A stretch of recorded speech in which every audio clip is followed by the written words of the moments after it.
Have you ever had a week where you studied English every day and felt like you were improving? And then a week where you did nothing and felt like you had lost everything you gained?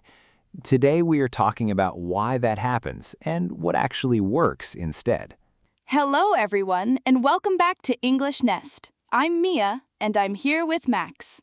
Hey everyone, I'm Max, and today we are doing something a little different.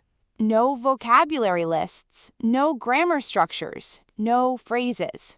Just honest conversation about what actually works when it comes to getting better at English. Because this might be the most important episode we have made. If you apply what we talk about today, your English will be noticeably better in 30 days. Noticeably better means other people will hear the difference, not just you. Let me start with a question. How many hours a week do you study English? For most learners, it varies enormously. Enormously means to a very large degree. Some weeks 5 hours, some weeks 0. And what happens as a result? Progress feels inconsistent. Sometimes it feels like going backwards. Inconsistent means not regular or steady, changing a lot. And the frustration builds. You wonder if you are just not a language person. But here's the thing. There is no such thing as not being a language person. Tell us more. Every human being on Earth learned at least one language completely, without textbooks, without grades. Just through immersion and repetition. Immersion means being surrounded by something completely, living inside it. The reason adults find language learning harder is not biology. It is habit, or more specifically, the lack of a consistent habit. Consistent means happening regularly, every day or nearly every day. And this is the secret that is not actually a secret. Tell us. 30 minutes every day beats 5 hours once a week, every single time. Every single time. Not sometimes, always. Because language learning is a biological process. Your brain physically changes as you learn. Physically changes means new connections are formed, real structural changes in the brain. And those changes require repetition over time to become permanent. Repetition over time, not intensity in a single session. Think of it like exercise. Can you get fit by running for 5 hours one day a week? Your body would barely know what to do with that. But 30 minutes of movement every single day?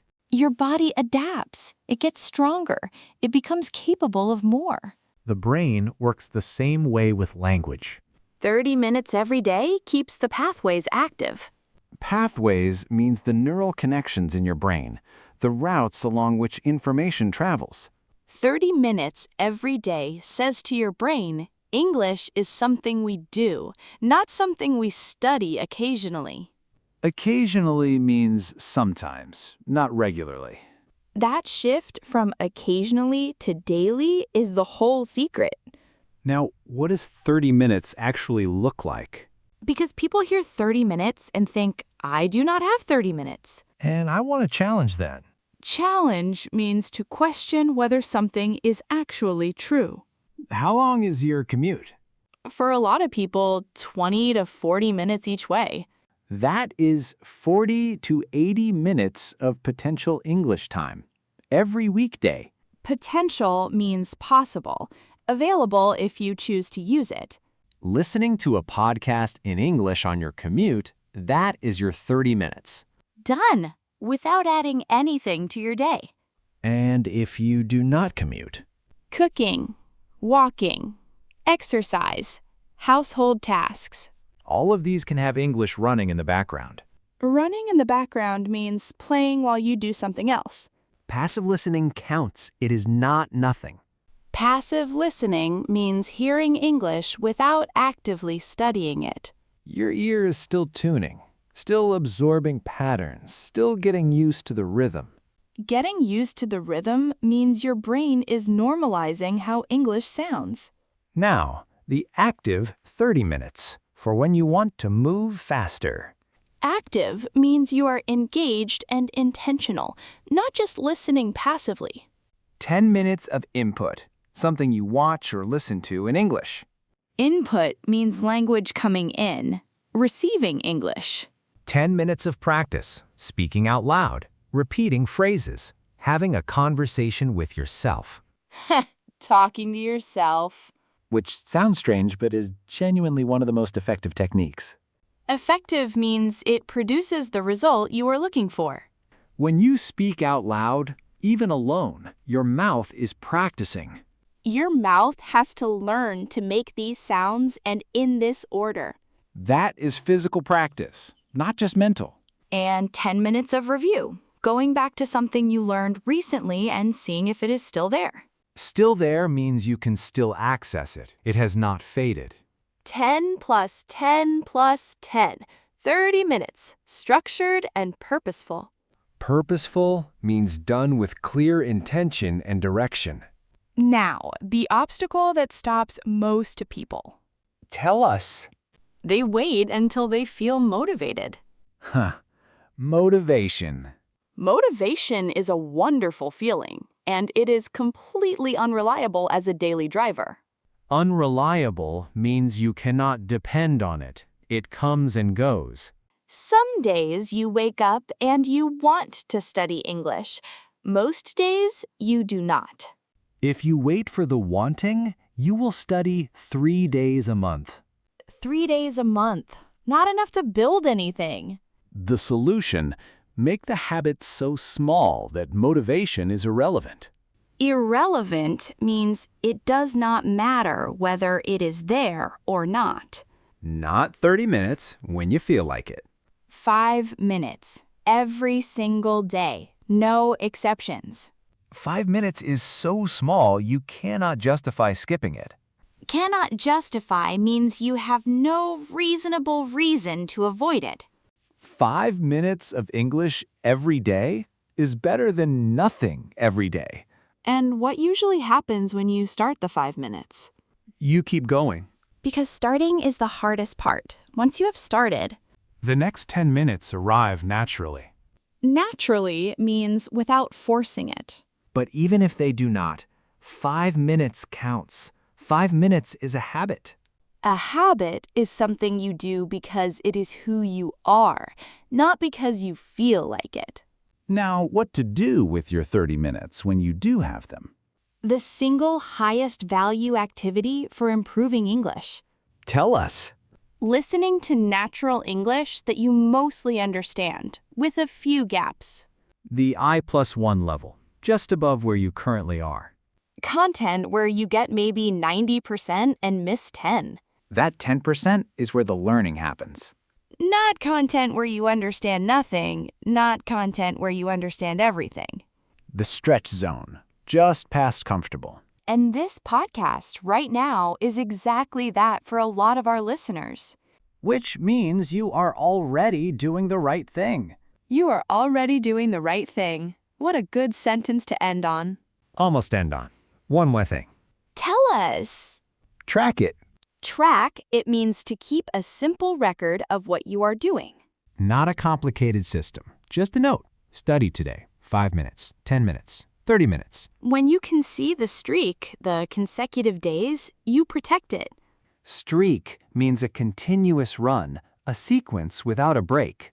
1 day becomes 2. 2 becomes a week. A week becomes a habit. And a habit becomes fluency. That is the whole arc. I want to share something personal about this.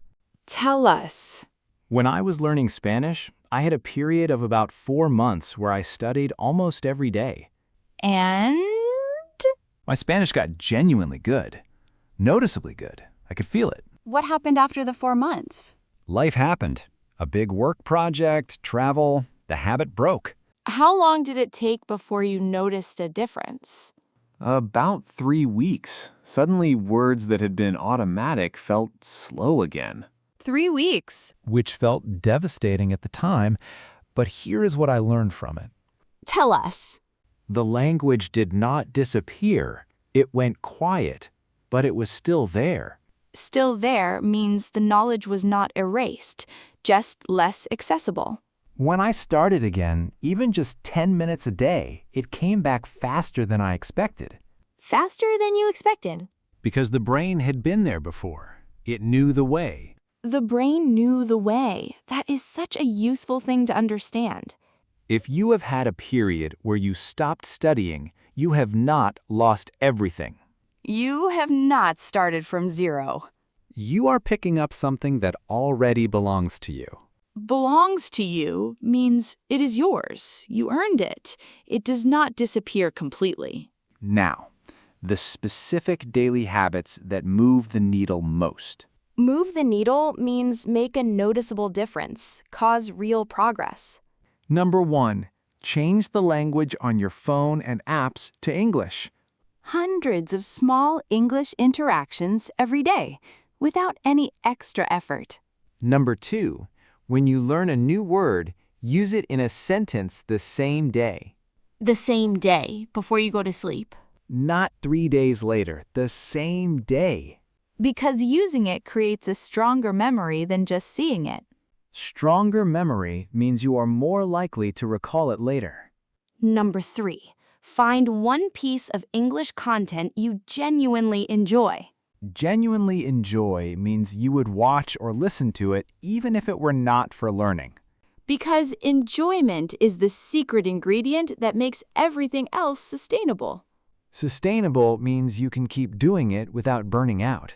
Burning out means becoming exhausted and losing motivation entirely. If English learning feels like a chore, you will stop. If it feels like entertainment, you will keep going. And keeping going is everything. Everything, the whole game, the only variable that matters in the long run. Long run means over an extended period of time. The person who studies 30 minutes every day for a year will be fluent. The person who studies 5 hours once a month for a year will still be struggling. Same total hours. The same total hours, completely different results. Distribution beats intensity. Distribution means spreading something over time, consistent small amounts. That is the secret. It was never complicated. It was never complicated, it was just daily. Today's question: how many minutes of English do you do on a typical day right now? Tell us honestly in the comments. No judgment, just a starting point. If you are enjoying English Nest, please subscribe right now. New episode every single day. Hit the like button, share with a friend learning English, and we will see you in the next episode. See you next time, everyone.